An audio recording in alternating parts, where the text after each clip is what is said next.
ayaga laftirkooda markay macalinka wax siinayaan wax siinta macalinka lisaanul xaalkeedu waxa way ilmaha si gaar ah iga warqab lisaanul xaalkeeda waxa way casharada si fiican u sii lisaanul xaalkeeda waxa way dareeriska si fiican uga dhageyso oo ihtimaam gaar ah si macalinu afka laga dhihi maayo laakiin lacagta dhahaysa waxa la bixinayaa dhahaya macalinkii sida wax loo siiyay cidii wax siisay la shaka waa u eexanaya waana la arkaba waaqic ahaan oo macalinka cidii ka warqabta ilmahooda si gaar uga warqaba بسم الله الرحمن الرحيم الحمد لله رب العالمين وصلى الله وسلم وبارك على نبينا محمد وعلى آله وأصحابه أجمعين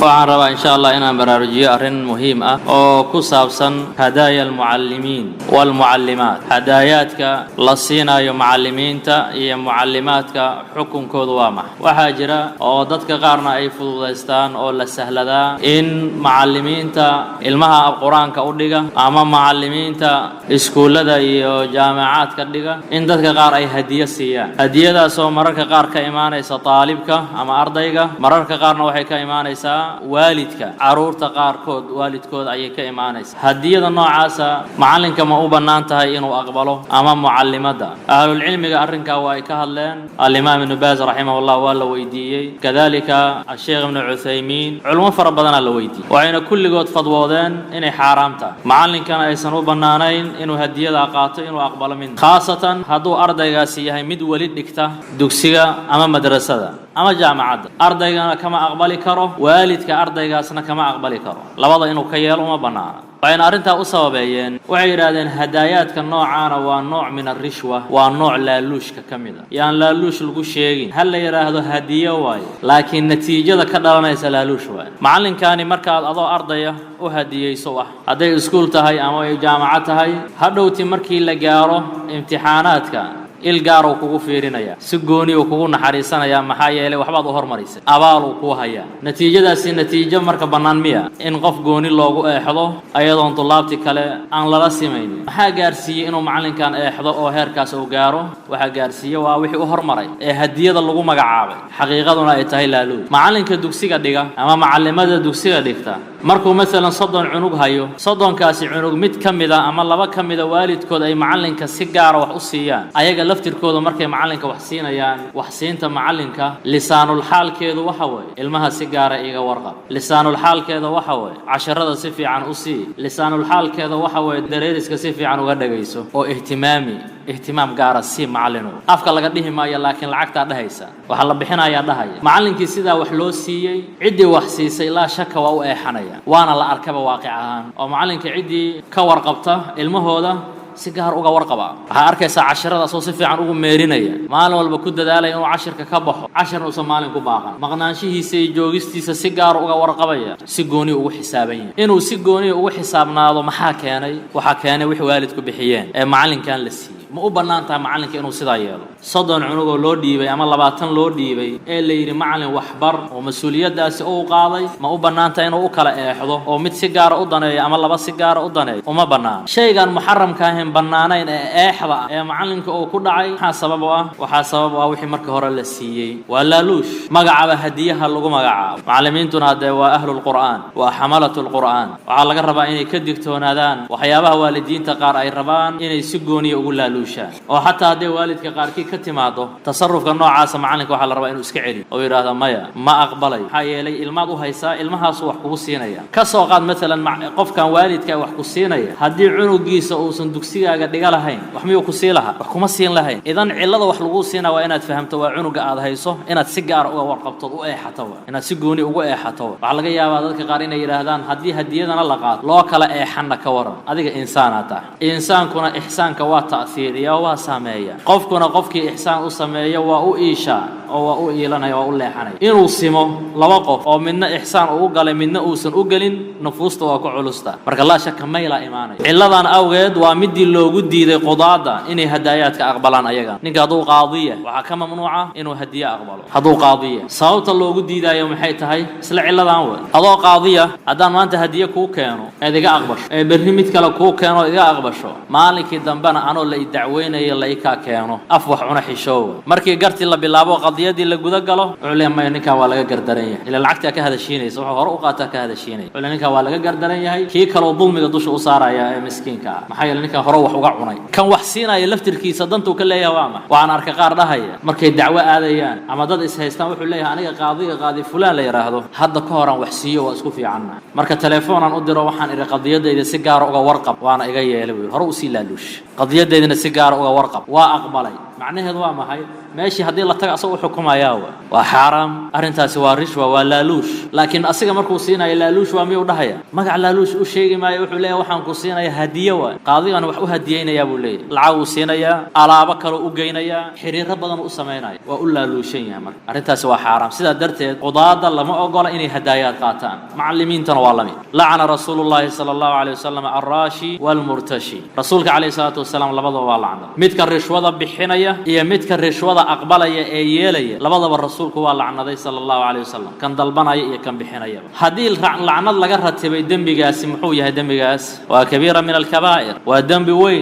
dambi weyn dambigaas waxa la rabaa marka guud ahaan macallimiin iyo muallimaad iyo qudaad iyo qeyrkood inay iska ilaaliyaan waxaad u dareemaysid inay tahay eexo ha aqbalin mar aqbalida aad aqbashana waxay noqonaysaa shay xaraam ah oo aqbashay oo qaadad waalidiintan ilaahay ha ka baqaan subhanahu wa ta'ala waxa ay bixinayaan ha iska معلمينتا حدو هل معلية أو جود أهان أو مثلا المهايو أما صدن عرورة أما كبدن أو هايو عدة مركا معلنك وحسينة هذه مثلا صدن كاس عنقو معلنك وهايو قيس والبو كم إذا أي وحبحيان وحاس كبدن هدات سيسو معناه ذو حواي إن الله عنقي الله أحده وين إيمانه سائن الله أحده لعنة داسنا لبض قف بواقع دعيس الراشي والمرتشي لبض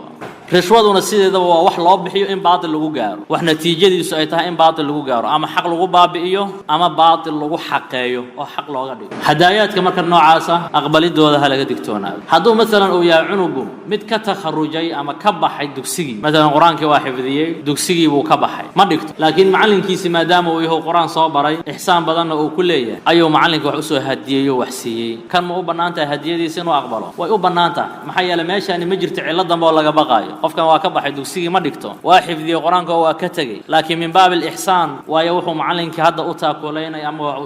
kan ciladii looga baqay midka kale kuma jiro laakiin midka dhiganay ee wax bixinaya ama waalidkiisu ay wax bixinayaan waxa iimaanaysa in loo ixlaasi qofkuna cidii uu ihsaan sameeysa waa uu iilanaya qofku waa bashar insaan iska dhaafay xayawaanaadka qaar kamid ah hadaad wax siiso ihsaanka waa yaqaanaa xoolaha hadaad si gooni u dhaqaalayso si gooni oo dadka adiga soocanta ku tixgelinaya eeyaha sooma arkina dadka eeyaha dhaqda ama wax siiya haduu eeyga qofka wax siiyo dhowr mar dadka waa ka yaqaanaa qofkaas markuu arko qofkii oo soo baxaya waa soo raacaya marka qaar waxa laga yaabaa inuu difaaco oo waxyaabaha dhibaatooyin haduu qofkaasi la kulmo oo ka difaaco sababtu waa maxay intaan uu sameeyay waana ihsaan uu sameeyo xasuusta ugana abaal gudaya min baabin awla waa ma marka qofka insaanka inuu abaal gudayo shaki ma leh ihsaankuna uu saameyn ku yeelanayo waxyaabaha noocaas oo eexda keena waa in la iska ilaaliyo qofkii waalida oo waxaasi ay ka soo noqdaan ama lagu arko ayagoo sameynaya wuxuu istaahilaa in cunugiisa loo celiyo oo la yiraahdo cunugaaga wado anaga rishooya balaayaha na barin la noqo hadii kale si nabadgeliya cunugaaga sida ilmaha kale wax loo bara wax loo baraya kale waxa aawad hadaad awood dhaqaalo wax ku taakulaysa aad hayso umari maamulka macallimiin kuwa jaamacadaha macallimiinta ka ah ama madaarista macallimiinta ka ahna walami hadaayadkaasi keenaya maylka iyo iilashada waa nooc min ar-rishwa waxaana daliil kugu ah wuxuu inaysan hadiye khaalis ahayn hadii cunugan uusan joogi lahayn laguma siiyeen taasaba daliil kugu filan sooma cunugan haduu meesha ka maqan yahay qofkan hadiye ku siimayo idan waxa goonida uu kugu keenayo maxay tahay cunugayga haysaawo waa caddaha marka